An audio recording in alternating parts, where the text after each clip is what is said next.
Hi friends, ಎಲ್ಲರಿಗೂ ನಮಸ್ಕಾರ. Welcome to the UK home cook channel. ಇವತ್ತು ನಾವು ಎಲೆಕೋಸು ಪಲ್ಯ ಮಾಡೋದನ್ನು ನೋಡೋಣ. ಮೊದಲಿಗೆ ಒಂದು ಪ್ಯಾನಿಗೆ ನಾನು 2 ಕಪ್ ಆಗೋಷ್ಟು ಕಟ್ ಮಾಡಿರೋ ಎಲೆಕೋಸನ್ನು ಹಾಕಿದ್ದೀನಿ. ಅದನ್ನು ಫ್ರೈ ಮಾಡಿಕೊಳ್ಳಿ.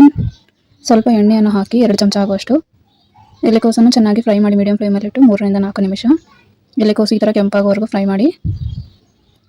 ಹುರಿದಿರೋ ಎಲೆಕೋಸನ್ನು ಒಂದು ಕಡೆ ತೆಗೆದಿಟ್ಕೊಳ್ಳಿ.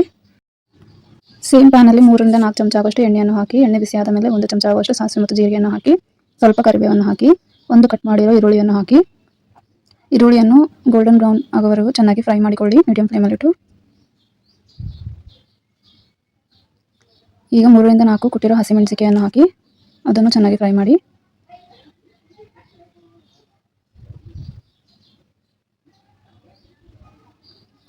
ಅರ್ಧ ಕಪ್ ಆಗುವಷ್ಟು ನೆನೆಸಿರೋ ಕಡಲೆಬೇಳೆಯನ್ನು ಹಾಕಿ, ನಾನು 30 ನಿಮಿಷವರೆಗೂ ಅಥವಾ 1 ಗಂಟೆವರೆಗೂ ನೆನೆಸಬಹುದು ಕಡಲೆಬೇಳೆಯನ್ನು.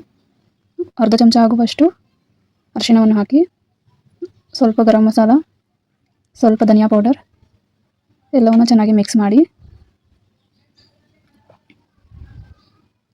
ಹುರಿದಿರೋ ಎಲೆಕೋಸನ್ನು ಹಾಕಿ, ರುಚಿಗೆ ತಕ್ಕಷ್ಟು ಉಪ್ಪನ್ನು ಹಾಕಿ ಚೆನ್ನಾಗಿ ಮಿಕ್ಸ್ ಮಾಡಿ. ಚೆನ್ನಾಗಿ ಮಿಕ್ಸ್ ಮಾಡಿದ ಮೇಲೆ ಇದನ್ನು 2 ನಿಮಿಷವರೆಗೂ ಬೇಯಿಸ್ಕೊಳ್ಳಿ.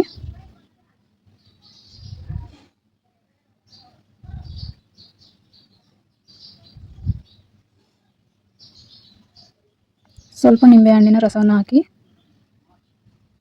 ಕೊತ್ತಂಬರಿ ಹಾಕಿ ಚೆನ್ನಾಗಿ ಮಿಕ್ಸ್ ಮಾಡಿ. ಈ ಥರ ಎಲೆಕೋಸಿನ ಪಲ್ಯವನ್ನು ನೀವು ನಿಮ್ಮ ಮನೆಯಲ್ಲಿ ಟ್ರೈ ಮಾಡಿ ನೋಡಿ, ನಿಮಗೂ ಇಷ್ಟವಾಗುತ್ತದೆ. ಎಲೆಕೋಸಿನ ಪಲ್ಯ ತಿನ್ನಲು ರೆಡಿಯಾಗಿದೆ. ನಿಮಗೂ ಇಷ್ಟವಾದರೆ ಲೈಕ್ ಮಾಡಿ, ಶೇರ್ ಮಾಡಿ, ಕಮೆಂಟ್ ಮಾಡಿ.